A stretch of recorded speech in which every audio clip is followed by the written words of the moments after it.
How will America's relationship with Pakistan change if you win the election? It will change. Until now, the US has supported puppets.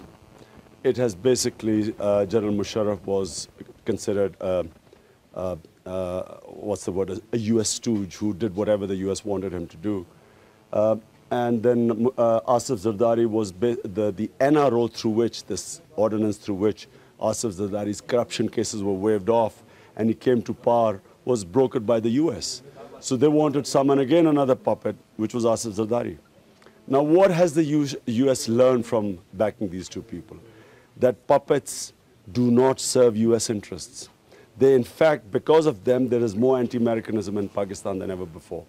So the difference would be if, God willing, if we win, we would want to be friends of US. We would not want to be a client state of US. We don't want any US aid. The war on terror, we want to fight our way, and not how we are told, because by sending our army into the tribal areas on US bidding, Musharraf sent the army. It has been a disaster for the US. It's a bigger disaster for Pakistan. Tell me about the war on terror. What will you do to defeat the Taliban? We would first of all take the narrative of jihad away from Taliban. Remember, their narrative is that the Pakistan army is a mercenary army of the US. So because fighting for your freedom is jihad, a holy, it's a duty, a holy duty. In other words, you're fighting for God, and if you die, you become a martyr. So because they think their narrative is that Pakistan is fighting US war, therefore, jihad is also fits in for, against Pakistan army too. So they are targeting Pakistani army and security forces through suicide attacks. Suicide attacks take place because because of the martyrdom. Martyrdom because it's jihad. So what we will do is disengage from the US war. We will tell the US we'll fight it our own way. We don't want any aid. We don't want any drone attacks because drones link us to the US war. Drones are killing the same people Pakistan army is fighting. And once we disengage, take away the narrative of jihad, we will then start a truth and reconciliation with people through our tribal people with the militants. And so the idea would be to isolate possibly those irreconcilable militants and basically wean away the bulk of the people who are our own tribal people who are fighting because of collateral damage, because there's unemployment, because they think the US war is against Islam. So wean them away, and then actually we'll win the war. We'll win the war, put it this way, we will win the way to peace is through our tribal people. There are about 1 million armed men in the tribal areas. There are only about 10, 20,000 militants. If we win them over to our side, our tribal people will win the war. So just to be perfectly clear, for more than 10 years, Pakistan has been a key ally in the US war on terror. Are you saying that it will no longer be an ally? It will be only an ally in peace. It's not going to be an ally in war.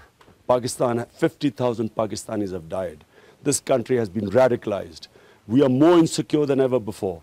There's something like $80 billion that this country has lost in this war. The US aid is about 20 billion. Countries sinking into poverty, into chaos. The state is getting weaker. There is a consensus in Pakistan that there is no military solution. So therefore, we will look for a political solution. We would want to be an ally in peace with the US, but no longer. This war, you cannot continue. There is a consensus between all the political parties in Pakistan that there is no military solution, only a political solution, actually, which is what the US's conclusion they've reached in Afghanistan too.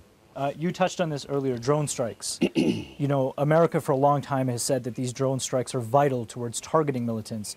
You say you're going to stop them.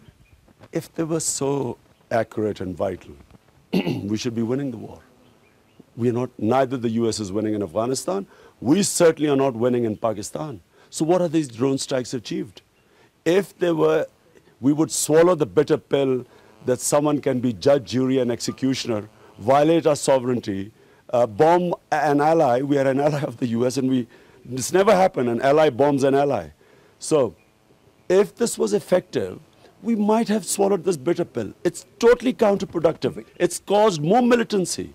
All it does is it causes collateral damage, it causes anti-US, and guess who gains? The militants. Some people might say, though, they might interpret this as though you were being soft on the Taliban. if I'm soft on the Taliban, then all the political parties that were pro-war are also saying the same thing. So they're also soft on Taliban now. If being anti-war means soft on Taliban, then people don't understand the dynamics of this war.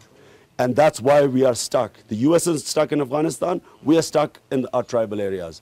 People are ignorant of the history of this area. Never have they ever accepted a foreigner to come and occupy them, either in our tribal areas or in Afghanistan. And so this is going against history. Therefore, it's time to give peace a chance for both Pakistan and the US. We've had enough of fighting. We want peace. And if peace means that you are anti-US, then people do not understand. Unfortunately, some people in US think that unless you do whatever the US tells you to do, you are anti-US. I believe that it's time for US to make Pakistan a friend rather than a client state, a hired gun which has paid money to do its bidding. I think that time is over. Pakistan is past that stage. The country can no longer take this war anymore. And I think for US also, they should hope that this election brings a partner in peace. And the US needs a peace partner to exit from Afghanistan. Thank you. Okay. Thank you.